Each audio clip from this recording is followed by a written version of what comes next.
রাশিয়ার সাথে যুদ্ধের প্রস্তুতি নিচ্ছে ন্যাটো, দাবি ভিক্টর অরবানের। মার্কিন চাপে প্রভাবিত হতে পারে আইসিজের রায়।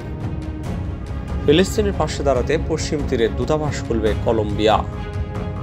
৮০ বছর পর মিলল মার্কিন সাবমেরিনের ধ্বংসাবশেষ। যুক্তরাষ্ট্রে এখন মদ্যপানকারীর চেয়ে গাঁজা সেবনকারীর সংখ্যা বেশি, বলছে গবেষণা। এবার সোমালি জলদস্যুদের কবলে লাইবেরিয়ার জাহাজ।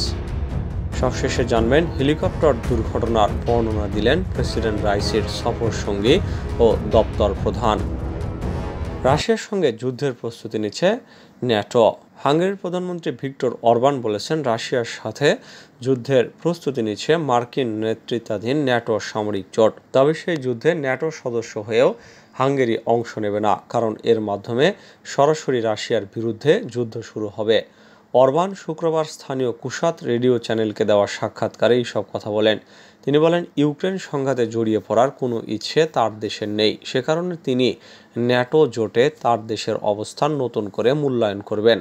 তিনি বলেন, এরই মধ্যে তার দেশ মার্কিন নেতৃত্বাধীন ন্যাটো জোটের অনেক কিছুতেই অংশ নিচ্ছে না এবং বুদাপেস্ট এখন জোটে তার সদস্যপদ ধরে রাখার জন্য আইনি উপায় খুঁজছে। ন্যাটোর যেসব সিদ্ধান্তে ভিন্ন মত পোষণ করা হবে সেই সব অভিযানে যোগদান না করার বিষয়ে সিদ্ধান্ত নেওয়ার অধিকার হাঙ্গেরি রয়েছে। ভিক্টর অরবান বলেন, হাঙ্গেরির অবস্থান অবশ্যই পুনর্মূল্যায়ন করা হবে এবং এজন্য দেশের আইনজীবী এবং কর্মকর্তারা কাজ করছেন যাতে ন্যাটো জোটের ভেতর থেকেও হাঙ্গেরির জোটভুক্ত দেশগুলোর সীমানার বাইরে কোনো সামরিক অভিযানে অংশ নিতে বাধ্য না হয়। মার্কিন চাপে প্রভাবিত হতে পারে আইসিসির রায়। শুক্রবার কাতার ভিত্তিক গণমাধ্যম আল জাজিরার এক প্রতিবেদনে এমন আশঙ্কা ব্যক্ত করা হয়েছে। প্রতিবেদনে বলা হয়েছে, গত 20 মে আইসিসির প্রধান প্রসিকিউটর করিম খান ঘোষণা করেন তিনি ইসরায়েলি প্রধানমন্ত্রী নেতানিয়াহু ও প্রতিরক্ষামন্ত্রী ইয়োভ গ্যালান্টের পাশাপাশি হামাস নেতা ইয়াহিয়া সিনওয়ার, সামরিক শাখার প্রধান মোহাম্মদ দেইব এবং রাজনৈতিক ব্যুরোর প্রধান ইসমাইল হানিয়ার জন্য গ্রেপ্তারি পরোয়ানা চেয়েছেন। খানের ঘোষণা প্রথমবারের মতো আইসিসির চিফ প্রসিকিউটর মার্কিন যুক্তরাষ্ট্রের ঘনিষ্ঠ মিত্রের ঊর্ধ্বতন কর্মকর্তাদের বিচার করার চেষ্টা করেছে। এটি ইতিহাসের একটি উল্লেখযোগ্য রেকর্ড হবে। কিন্তু ইসরায়েল এবং যুক্তরাষ্ট্রের চাপ কি আইসিসির বিচারকদের খানের অনুরোধ প্রত্যাখ্যান করতে চাপ দেবে? ফিলিস্তিনিদের পাশে দাঁড়াতে পশ্চিম তীরে দূতাবাস খুলবে কলম্বিয়া।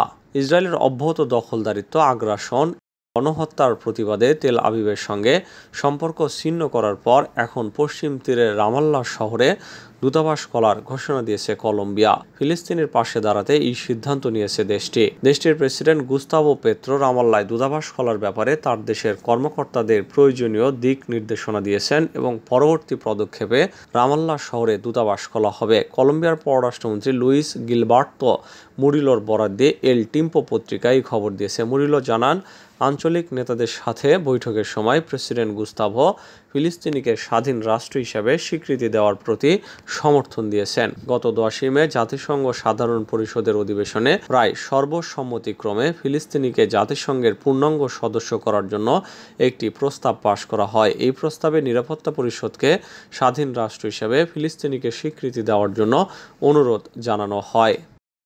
৮০ বছর পর মিলল মার্কিন সাবমেরিনের ধ্বংসাবশেষ। যুক্তরাষ্ট্রের নৌবাহিনীর একটি সাবমেরিনের ধ্বংসাবশেষ পাওয়া গেছে। ৮০ বছর আগে দ্বিতীয় বিশ্বযুদ্ধের সময় এটি সমুদ্রের অতল গভীরে হারিয়ে গিয়েছিল। ব্রিটিশ সংবাদ মাধ্যম বিবিসি শুক্রবার এক প্রতিবেদনে জানিয়েছে, ইউএসএস হার্ডার নামের সাবমেরিনটি পাওয়া গেছে ফিলিপাইনের উত্তর অঞ্চলের লুজন দ্বীপের কাছে। এটি পানির ৩,০০০ ফুট নিচে পড়েছিল। ১৯৪৪ সালের ২৯ আগস্ট ৭৯ জন পুরুষ ক্রু নিয়ে সাবমেরিনটি ডুবে যায়। ডুবে যাওয়ার আগে এই সাবমেরিনটি জাপানের 3টি ডেস্ট্রয়ারকে পানিতে ডুবিয়ে দেয়। এছাড়া 4 দিনের মধ্যে আরও 2টি ডেস্ট্রয়ারের ব্যাপক ক্ষতি করে এটি। এর মাধ্যমে জাপানিরা তাদের যুদ্ধের পরিকল্পনা পরিবর্তন করতে বাধ্য হয়, যা পরবর্তীতে জাপানের যুদ্ধে হারার ক্ষেত্রে অবদান রাখে। যুক্তরাষ্ট্রের নৌবাহিনীর হিস্টোরিক অ্যান্ড হেরিটেজ কমান্ডের প্রধান অবসরপ্রাপ্ত অ্যাডমিরাল স্যামুয়েল জে কক্স বলেছেন, যুদ্ধে জয়ের সময় সাবমেরিনটি হারিয়ে যায়। আমাদের ভুললে চলবে না, জয় পেতেও মূল্য দিতে হয়, যেমনটি দিতে হয় স্বাধীনতার ক্ষেত্রে। যুক্তরাষ্ট্রে এখন মদ্যপানকারীর চেয়ে গাঁজা সেবনকারীর সংখ্যা বেশি। প্রথমবারের মতো যুক্তরাষ্ট্রের দৈনিক মদ্যপানের হিসাবকে ছাড়িয়ে গেছে গাঁজা সেবন। দেশটিতে এখন মদ্যপানকারীর থেকে গাঁজা সেবনকারীর সংখ্যায় বেশি, এমনটি উঠে এসেছে সদ্য প্রকাশিত এক গবেষণায়। 40 বছর ধরে national survey on drug use and হেলথের সংগৃহীত তথ্যের উপর ভিত্তি করে অ্যাডিকশন জার্নালে এই গবেষণাটি প্রকাশিত হয়। এতে বলা হয়েছে, যুক্তরাষ্ট্রে বর্তমানে প্রতিদিন গাঁজা সেবনকারীর সংখ্যা নিয়মিত অ্যালকোহল পানকারীর সংখ্যার চেয়ে বেশি। 2022 সালে যুক্তরাষ্ট্রে দৈনিক গাঁজা সেবনকারীর সংখ্যা ছিল প্রায় 1,77,00,000। সেই সময় দৈনিক মদ পানকারীর সংখ্যা ছিল 1,47,00,000। 1992 থেকে 2022 সালের মধ্যে প্রায় প্রতিদিন গাঁজা সেবন করেন এমন মানুষের সংখ্যা 15 গুণ বেড়েছে। 1992 সালে গাঁজা সেবীর সংখ্যা ছিল 1 মিলিয়ন থেকেও কম। ঔষধি গাঁজা প্রস্তুতকারক প্রতিষ্ঠান ইউকেয়ারের প্রধান চিকিৎসা কর্মকর্তা ডক্টর ব্রুক ওয়াস্টার বলেন, জরিপে যতটা বোঝা যাচ্ছে প্রকৃত ব্যবহারের হারে ততটা পরিবর্তন হয়নি। লোকেরা এটি ব্যবহার করছে তা স্বীকার করতে ততটা ভয়বোধ করে না। এবার সোমালি জলদস্যুদের কবলে লাইবেরিয়ার জাহাজ। বাংলাদেশি জাহাজ এমভি আবদুল্লাহর পর এবার ভারত মহাসাগরে জলদস্যুদের কবলে পড়েছে লাইবেরিয়ার পতাকাবাহী পণ্যবাহী বাণিজ্যিক জাহাজ। তবে যুদ্ধজাহাজ এবং হেলিকপ্টারের মাধ্যমে অভিযান চালিয়ে আক্রান্ত জাহাজটিকে অল্প সময়ের মধ্যেই সন্দেহভাজন দস্যুদের কাছ থেকে মুক্ত করা হয়েছে বলে জানিয়েছে ইউরোপীয় ইউনিয়ন নেভাল ফোর্সের অপারেশন আটলান্টা।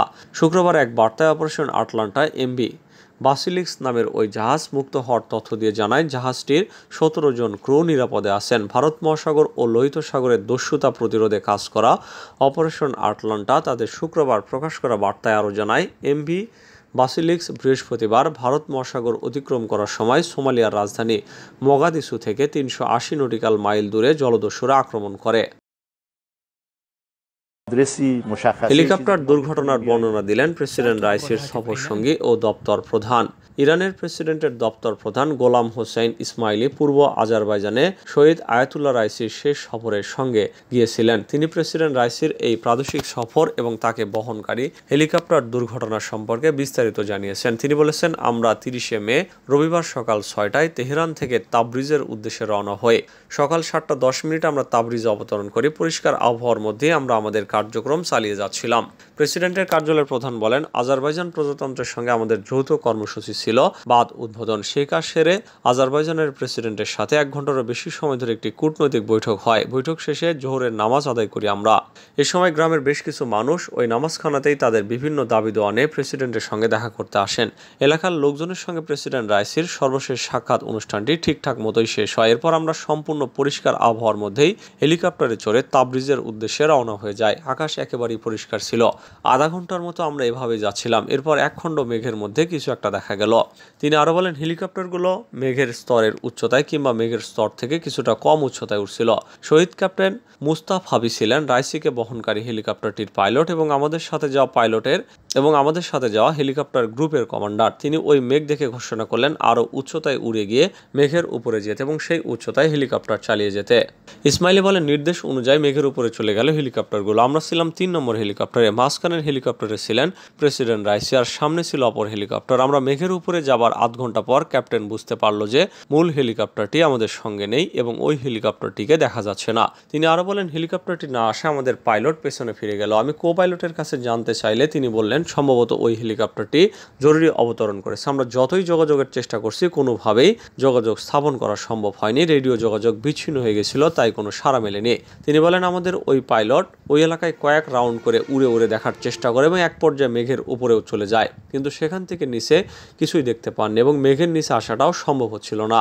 সেই পরিস্থিতিতে আমরা পার্শ্ববর্তী সুনগুন তামাখনি এলাকায় অবতরণ করলাম এবং ঘটনার খোঁজ খবর নিতে শুরু করলাম। ইসমাইলি বলেন, প্রেসিডেন্টের সঙ্গে যারা ছিলেন তাদের কাছে মোবাইল ফোন ছিল, তাদেরকে কল করেও কোনো জবাব পাওয়া যায়নি। ফ্লাইট ক্রু আমাদের বলছিল যে পাইলট মুস্তাফাবির সেল ফোনে একবার যোগাযোগ হয়েছিল। জবাব দিয়েছিলেন আয়াতুল্লাহ আল হাশেম। তিনি বলেছিলেন, আমি ভালো নেই এবং উপত্যকায় পড়ে গেছি। এছাড়া বিশেষ কোনো কিছু বলেননি তিনি। আমি ফোন করে তার অবস্থা সম্পর্কে জানতে চাইলাম। তিনি বলেন, বুঝতে পারছি না কি হয়েছে, বলতেও পারছি না আমি কোথায় আছি। তিনি বলেন, আমি গাছগাছালির মধ্যে আছি। জিজ্ঞাসা করলাম, কাউকে দেখতে পাচ্ছেন? তিনি বলেন, না, কাউকে দেখতে পাচ্ছি না, আমি একা, আমার চারপাশে কেউ নেই। আমি বললাম, ওই অঞ্চলের বৈশিষ্ট্যটা কী রকম দেখছেন? তিনি আমাদের গাছগাছালি ও বনের অস্তিত্বের কথা জানালেন। তার কথা থেকে আমাদের কাছে পরিষ্কার হয়ে গেল হেলিকপ্টারটির দুর্ঘটনা কবলিত হয়েছে। আমরা দ্রুত ঘটনাস্থলে গিয়ে উদ্ধার কাজে নেমে পড়ার সিদ্ধান্ত নিলাম। ছিলাম। ইসমাইলি বলেন, যখন আমরা এলাকাটি খুঁজে পাই পরিস্থিতি দেখেই ধারণা করেছিলাম প্রেসিডেন্ট এবং অন্যান্য সফর সঙ্গে দুর্ঘটনায় তাৎক্ষণিকভাবে নিহত হয়েছেন। তবে জনাব আল হাশেম কয়েক ঘন্টা পরে শহীদ হয়েছেন। প্রেসিডেন্ট কার্যালয়ের প্রধান আরও বলেন, আমরা যখন ওপর থেকে দুর্ঘটনাস্থলের পরিস্থিতি পর্যবেক্ষণ করছিলাম তখন বিস্ফোরণের শব্দ, আগুন কিংবা ধোঁয়ার কোনো আলামত দেখতে পাওয়া যায়নি। তিনি আরও বলেন, ঘণ্টাখানেক পর আমরা যখন সুনগুন তামার খনিতে নামি তখন আবহাওয়া অনুকূল ছিল, কিন্তু যখনই দুর্ঘটনাস্থলের দিকে যাই তখন মেঘ তৈরি হয়, বৃষ্টি শুরু হয় এবং কুয়াশা নেমে আসে। বিকেল 3টার পর থেকে এলাকার আবহাওয়া সম্পূর্ণ পাল্টে যায়।